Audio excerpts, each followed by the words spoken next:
Bom dia para todos e para todas. É um prazer muito grande estar de novo com vocês, mesmo à distância. Num país tão grande, essa mídia é fantástica, nós temos que usá-la.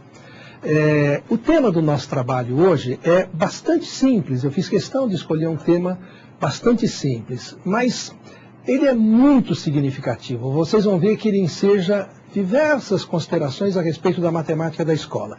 O foco é o ábaco, mas a gente vai tratar também de outros recursos didáticos, da compreensão do sistema numérico, das técnicas de cálculo.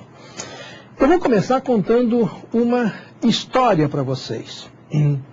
Essa história, como todas as histórias, se passa em algum local, em alguma época, e tem os seus protagonistas. Agora, é uma história de verdade, não é uma história do mundo da fantasia.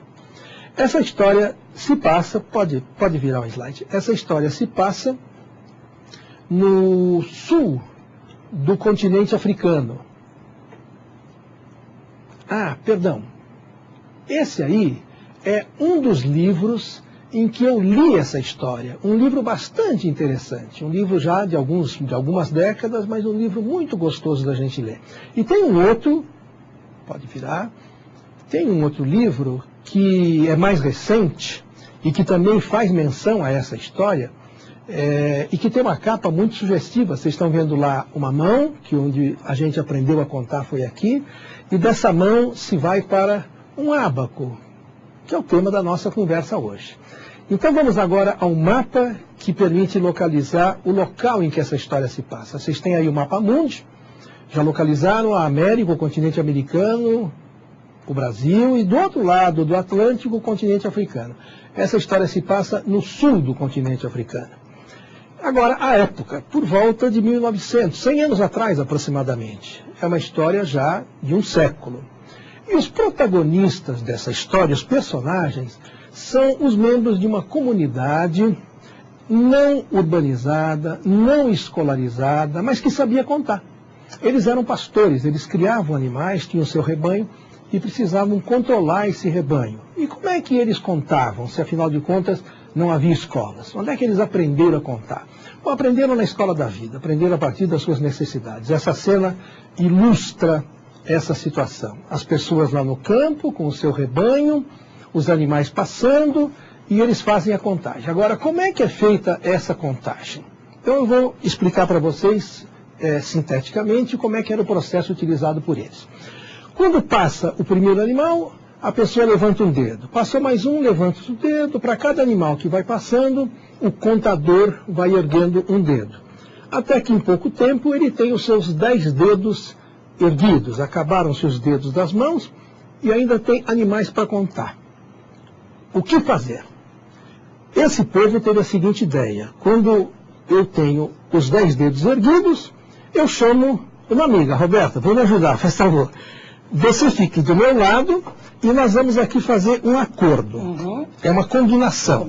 Cada vez que eu tiver com os 10 dedos erguidos, você levanta um dedo. Ok. E eu recolho os meus. Passou mais um animal, mais um. Quando eu tiver os 10 erguidos, a Roberta levanta um dedo e eu recolho os meus. Está dando para entender como é que isso funciona. Mais um animal, mais um. Quando eu tiver com os 10, e isso continua. Não demora muito para se chegar no seguinte estágio. Roberta, mostre 9. 9.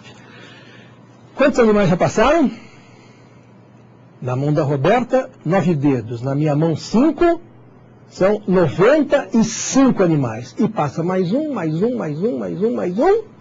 Agora é Roberta que não tem mais dedo para levantar. O que fazer? Chamamos a Flávia para nos ajudar. Flávia, fica aqui, por favor, do lado da Roberta. E nós vamos fazer um acordo. Elas duas vão ter que fazer o seguinte. Cada vez que Roberta tiver os 10 dedos erguidos, a Flávia levanta um dedo e a Roberta recolhe os dela. Passou mais um animal, mais um. Quando eu tiver com os 10 erguidos, a Roberta mostra um dedo e eu recolho os meus. Passou mais um. Quando eu tiver os 10 erguidos, a Roberta e eu recolho os meus. E a Flávia continua lá com um dedo erguido.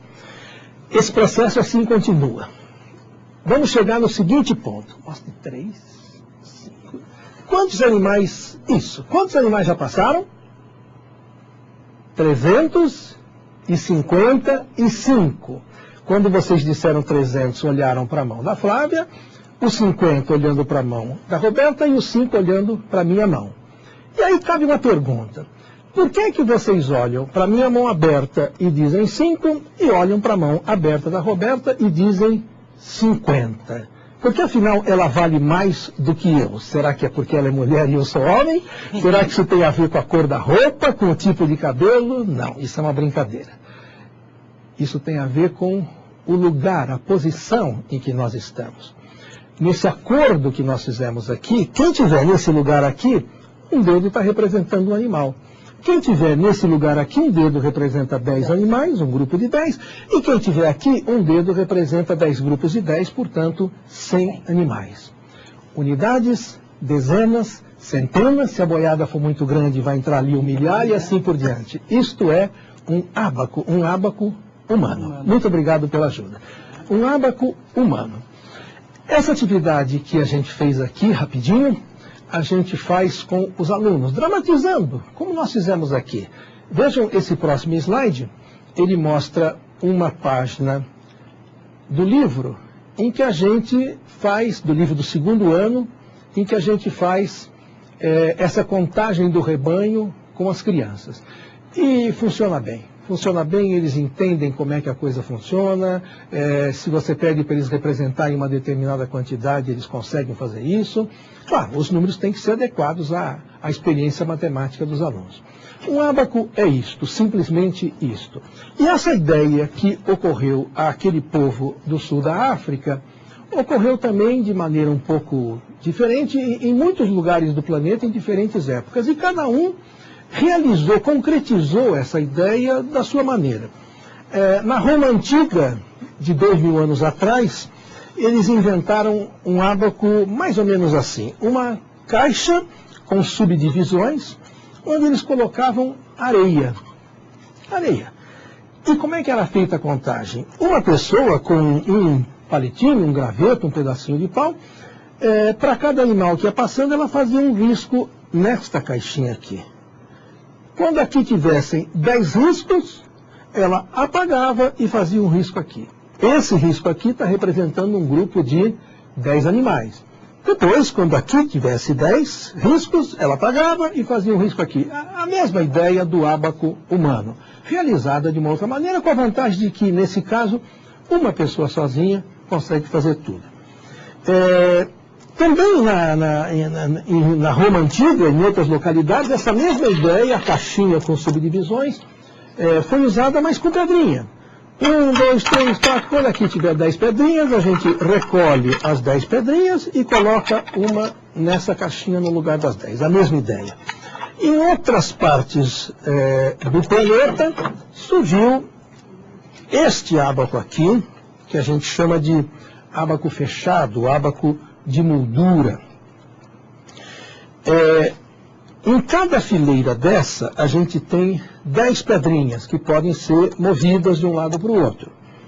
E é preciso combinar aonde é que vale 1, onde é que vale 10, onde é que vale 100. Se isso não ficar claro, o processo não funciona. Vamos combinar que nessa fileira cada pedrinha vale 1. Na de baixo 10, na outra 100, assim por diante. Então como é que a gente usa esse ábaco aqui para fazer uma contagem?